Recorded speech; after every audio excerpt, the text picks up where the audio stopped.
Hi guys, how to use kettlebells for flexibility.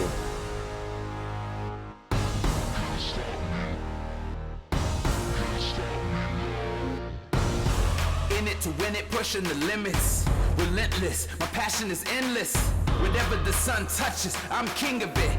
They threw dirt on my name, now they singing it. I'm a certified kettlebell coach and owner of Cavemantraining. I'm going to talk to you about how to use kettlebells for flexibility. Some great kettlebell exercises to work on flexibility are the kettlebell windmill, bench press, squat, reverse lunge, Jefferson curl, racked curtsy lunge, side bend, and so on. Of course, all of these work for strength and stability as well, plus many other benefits. But they're great for flexibility, also mobility. When working for flexibility, you want to focus on the joints and ROM, range of motion. You want to increase the ROM in your joints. Joints like the ankles, hips, spine, shoulders, wrists, and you want to work them from all angles. You even want to focus on the knees, but the knees and elbows usually do not have any major ROM issues as they are a hinge joint and often taken through their ranges. Let's have a look at some of these exercises. The windmill, bench press, squat, reverse lunge, Jefferson curl, side bend. First one, the windmill. So, the windmill without weight, straight leg. This foot is slightly towards that side, but not as much as this one is. So this leg is pushing into this hip right here. Okay, then I get my arm overhead. I'm looking at that hand, so it will have a weight in it on my next rep. For now, I'm just demonstrating without weight. Then as I come down, I rotate at the spine. So that looks like this. Rotation of the spine is this, right here. So that happens right here as I come down. I'm rotating at the spine and I'm hinging at the hips, which is like this. All this together looks like this.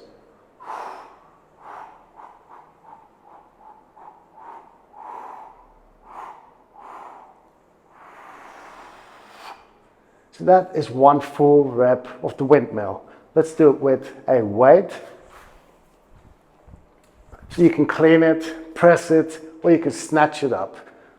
So this is great for shoulder stability and flexibility in your spine, thoracic rotation, and also the hips and the legs. You'll feel that stretch at the back.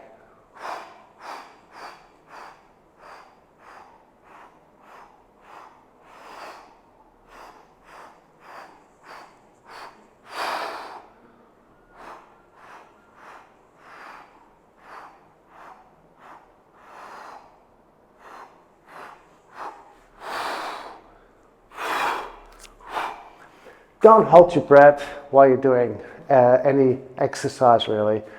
Most people hold their breath while squatting. Don't do that either.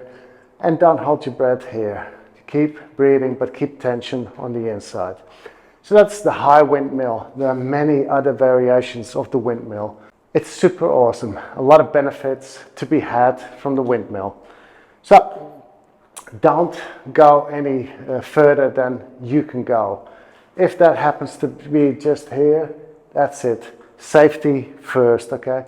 So you see people who will reach here for the toes. That's fine. If you got that range, do it. But it's not required. And don't do it. Don't push yourself in the beginning. Stay safe and just go for minimum range until you've developed some flexibility and core strength. Then the next exercise is the bench press, very similar, and the windmill is really a good progression to the bench press. So the bench press is like an old style exercise from the olden days. It's kind of forgotten and a lot of people look at it and think it's just fancy and it's circus, but it's not. Let me demonstrate and then talk about it. First thing I do is, there's two variations. You can do the windmill stance or you can do squat stance. I'm going to do squat stance.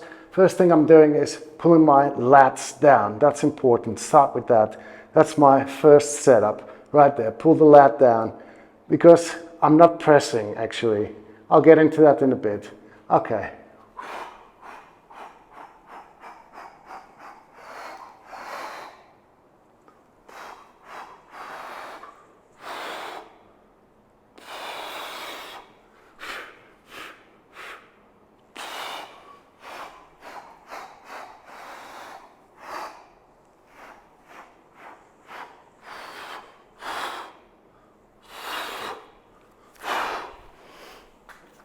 Okay, so first let's talk about why is it beneficial. Okay, shoulder stability.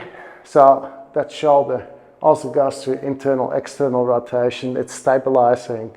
Of course, you're working your triceps as well. But what I really like about it is your lats. You're working your lats.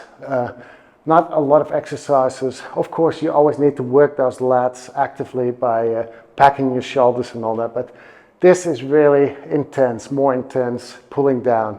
So you're working your lats, then you got thoracic rotation again, which is really great.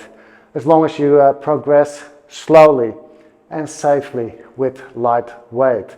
And progress with other exercises. If you can't do the windmill, don't do the bench press, basically. It's a lot more requirements, especially external shoulder rotation. Okay, so you got your spinal work that's done, a lot of core work here. You got your hips that are working. So all these things are beneficial. As you're coming up, all that stabilizing right here. I'm working the legs to pull the spine up and rotation again in the shoulder. So all these things are beneficial as long as you do them right. Of course, you can break that apart and do different things as well instead of the bench press, but we're not getting into that. The bench press is beneficial and fun as well, and it looks cool. So work your way up to that. Then we got the squat. The squat is also great for flexibility. Flexibility in your ankles, your hips, and your knees as well. So good deep squat is so important for everybody.